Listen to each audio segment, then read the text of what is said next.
Let me ask you something. What if the next 5 minutes could change everything? Not your whole life in one magic moment, not some overnight miracle, but a shift, a crack in the wall you've been staring at for years. A decision, a wake-up call.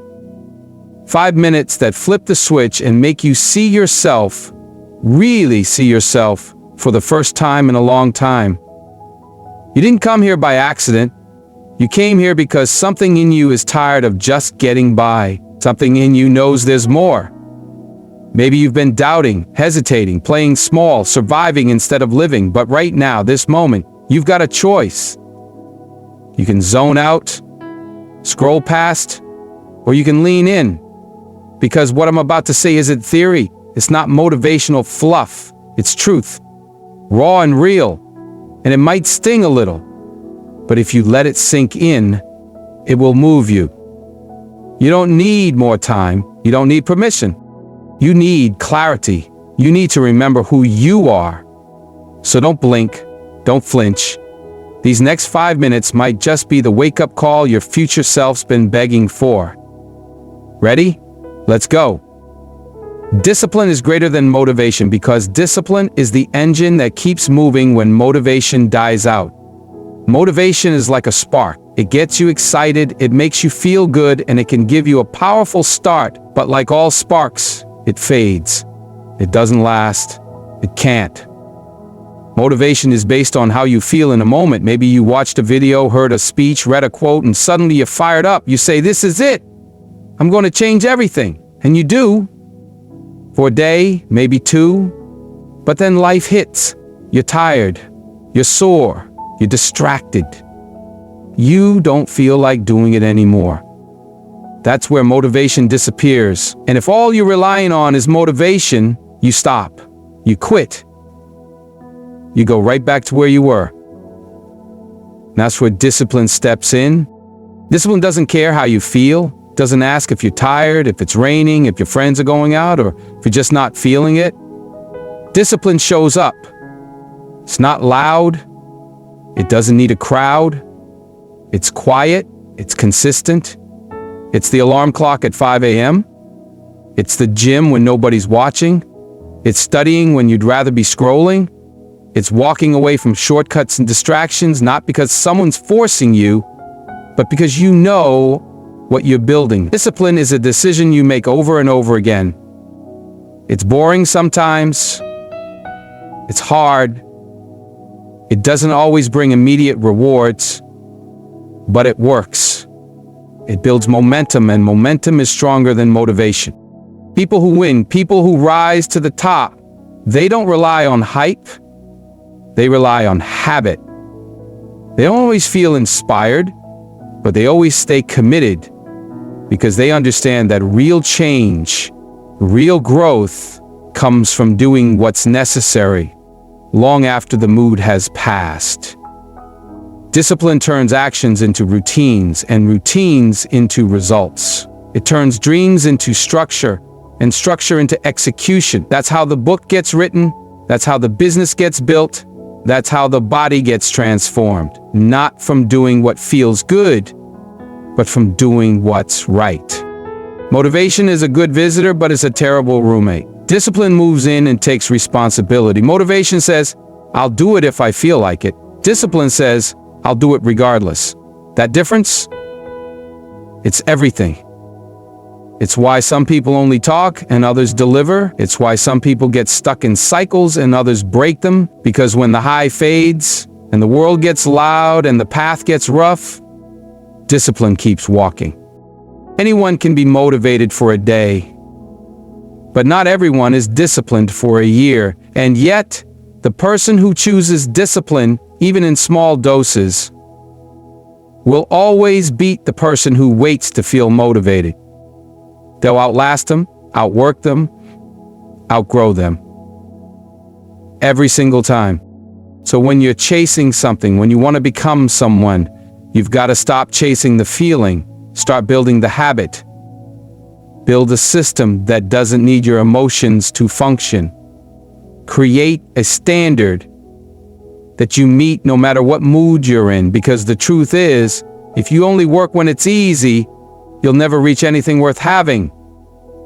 And if you wait to feel ready, you'll be waiting forever. Discipline is the bridge. It's the difference between starting and finishing, between dreaming and doing, between who you are and who you could be. You are responsible for your own life. That's the truth. Whether it's comfortable or not, nobody owes you anything. Not your family, not your friends, not the world. It's on you. Your success, your peace, your future, it all starts and ends with you. And until you accept that, nothing really changes. Blaming others might feel good in the moment. It might take the pressure off, but it won't take you anywhere. Because when you hand over responsibility, you also hand over control. You give up the power to change, to improve, to grow. As long as your problems are someone else's fault, they're also someone else's to fix. And the truth is, no one's coming to fix them for you. Life isn't always fair. People will hurt you, abandon you, disappoint you, doors will close, you'll get overlooked, you'll face setbacks that weren't your fault. But even then, how you respond is yours. What you do with the pain, the loss, the failure, that's your call.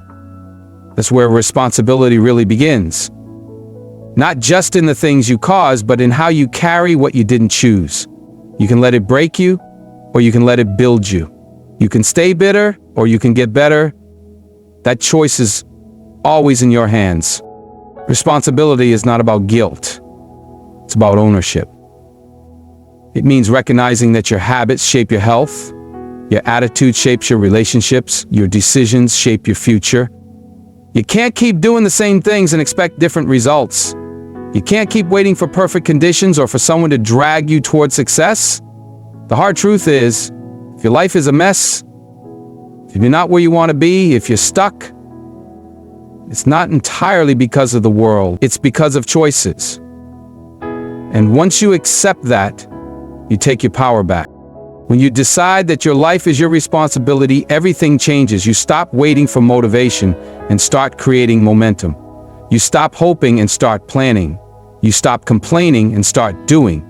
You wake up earlier, you work harder, you hold yourself to a higher standard, not because someone else demands it, but because you know you deserve better. You start thinking long-term. You stop chasing temporary pleasure and start building permanent strength. Because now you're not just reacting to life, you're building it. People spend years stuck in the same cycle because they're waiting for someone else to save them. A new job, a new partner, a new city, a new year. But none of that matters if you don't change what's happening within you. External change means nothing without internal ownership. No opportunity can help a person who refuses to take responsibility. And no setback can stop someone who fully owns their life. Being responsible also means being honest with yourself, calling yourself out, asking the hard questions. Am I doing my best? Am I using my time wisely? Am I showing up for myself every day or just when it's easy? It's not about being perfect, it's about being real. When you mess up, you admit it. When you fall off, you get back on. You don't wait for someone to rescue you. You become the rescue. You may not control everything that happens, but you control your reaction. You control what you do next. That's where your power lives. That's how growth starts. Not with a miracle, not with luck, but with a quiet decision. This is my life. I own it. And I'm going to build it, no matter what. Fail big, dream bigger. That's not just a catchy phrase. It's a mindset. It's a way of living that separates the average from the great. Most people are afraid to fail, so they don't try. They keep their dreams small, their risks low, their steps careful. And what does that give them? A safe life. A predictable one, but not a fulfilled one. Not a life that makes them feel alive. Because the truth is, you don't grow inside your comfort zone. You don't evolve by doing what's easy. You grow when you stretch so far that you might fall. You evolve when you chase something so big it scares you. Failure isn't the enemy. Playing small is. You weren't meant to just survive. You were meant to stretch, to strive, to reach beyond what feels possible. Every person who's ever done something great has failed, over and over again. The difference is, they didn't stop. They didn't let the fall become the end of the story. They used it, they studied it, they let it sharpen them. Because failure, when used correctly, is one of the best teachers you'll ever have. It shows you what needs work. It humbles you, it brings clarity, and it builds character like nothing else can. The problem is, most people are so afraid of looking stupid, of being judged, of losing, that they never give themselves the chance to discover what they're really capable of. They aim for average and hit it. They talk themselves out of their own greatness before the world ever gets a chance to see it. But the ones who win, they're different. They go all in. They know they might fall on their face, but they also know that falling is part of the process. They understand that the biggest risks come with the biggest rewards. Think about it. You don't remember people who played it safe. You remember the ones who went for it. The ones who risked embarrassment, who risked failure, who stood up and said, "This is what I want, and I'm going after it." That takes courage, that takes faith, that takes hunger. But that's what it takes to live a life that actually means something. Failing big means you're trying big. It means you're stepping into arenas that most people avoid. It means you're putting yourself in the game even when the odds are against you. And when you fail, because you will at some point, you don't stay down. You get back up with more wisdom, more strength, more determination. You adjust your strategy, you rebuild, and you go again. That's how champions are made. Dreaming bigger means you stop asking for permission. It means you stop shrinking yourself to fit in rooms you've outgrown. It means you stop saying, "What if I fail?" and start asking, "What if I succeed?" It means understanding that small dreams don't inspire action. Big dreams do. Big dreams get you up in the morning. They push you past exhaustion. They force you to grow into the person who can actually achieve them. But none of that happens if you're not willing to fail. None of that happens if you're too scared to take the shot. Playing it safe might protect you from failure, but it will also protect you from greatness. It'll keep you stuck in the land of almost, maybe, and someday. And that's no place to live. So fail big. Miss the mark. Fall hard. Then stand up and dream even bigger. Because the size of your failure only matters if it shrinks your dream. Let it grow you instead. Let it push you. Let it prepare you. That's how the greats are made. That's how lives are changed. Purpose over popularity means choosing what you're called to do instead of what people expect you to do. It means following a path that makes sense to your soul, not just to society. And that path isn't always pretty. It's not always praised. Sometimes it's lonely. Sometimes it's misunderstood. But if it's rooted in purpose, it's always worth it. Popularity is loud, but purpose is deep. One fades with trends. The other stands the test of time. In today's world, it's easy to get caught up in being liked. There's pressure to fit in, to go viral, to say what's safe, to be accepted. But popularity is temporary. It's built on opinions, and opinions change. One day they cheer, the next day they boo. If you chase approval, you'll constantly shape-shift. You'll lose yourself trying to be everything to everyone.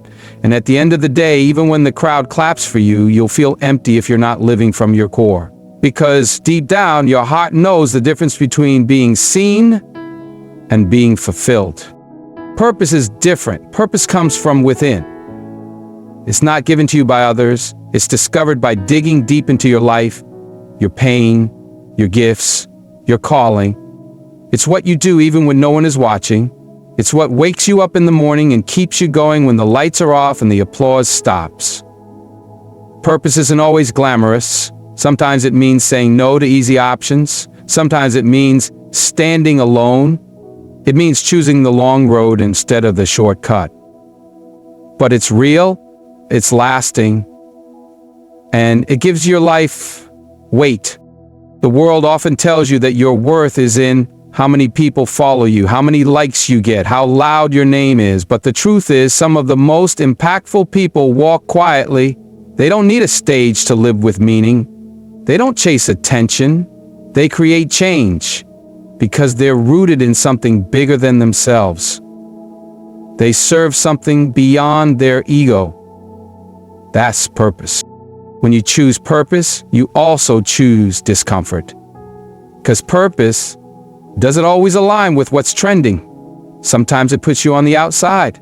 Sometimes people don't understand your vision. They'll question you, mock you, even walk away from you.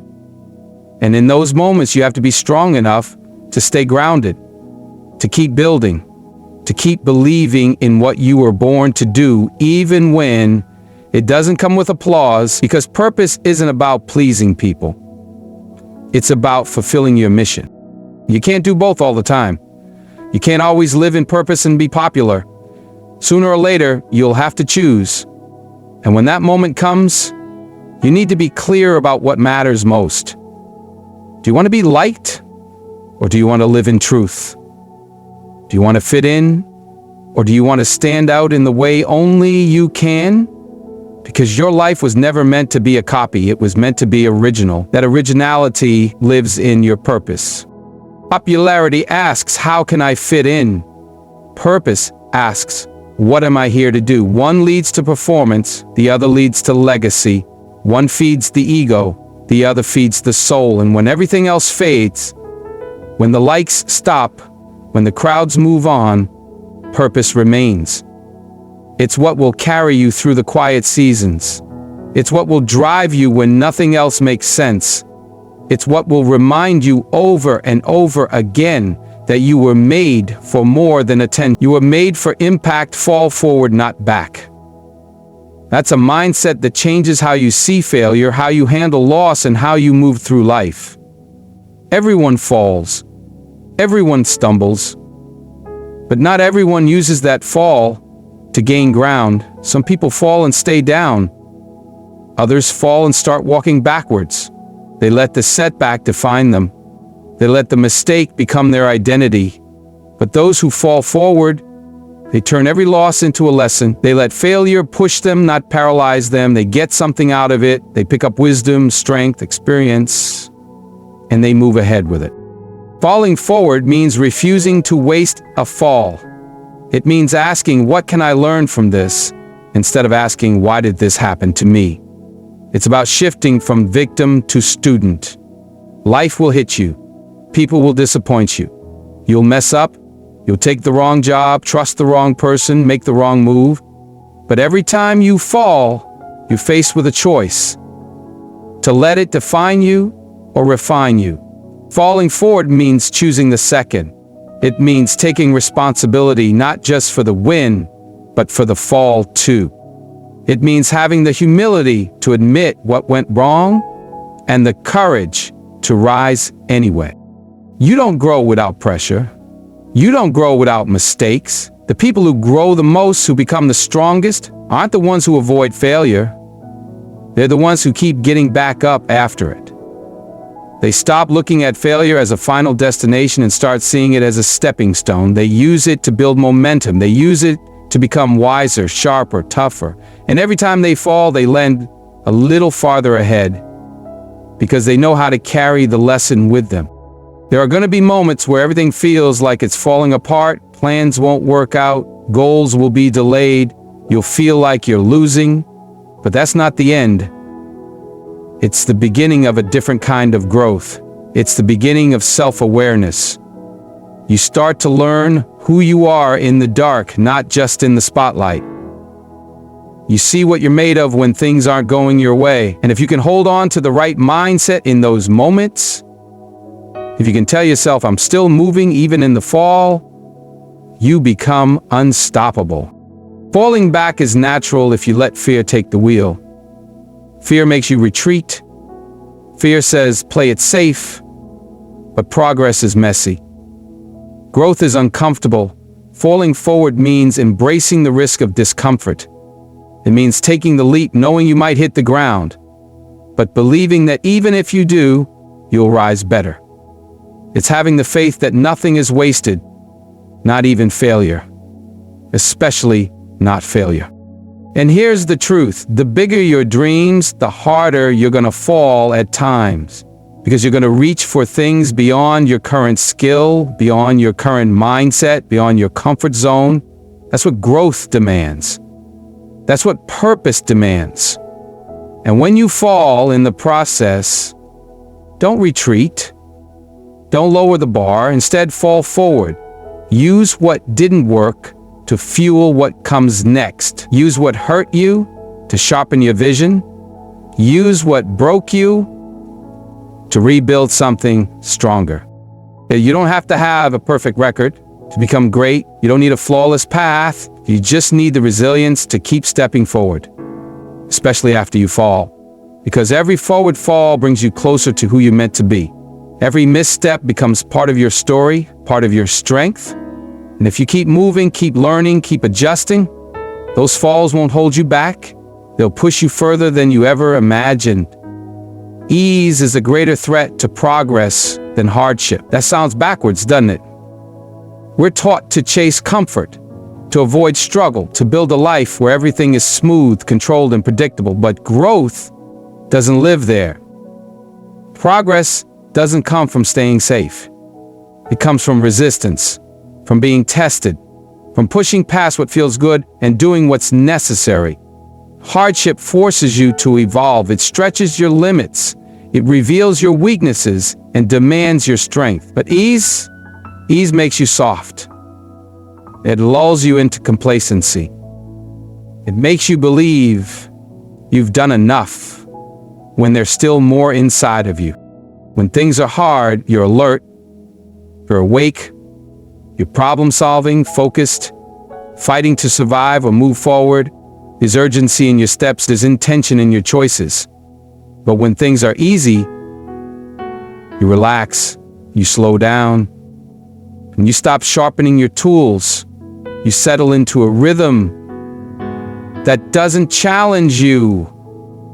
And without challenge, you stop growing, you stop reaching, you stop becoming. You get comfortable, and comfort unchecked turns into stagnation.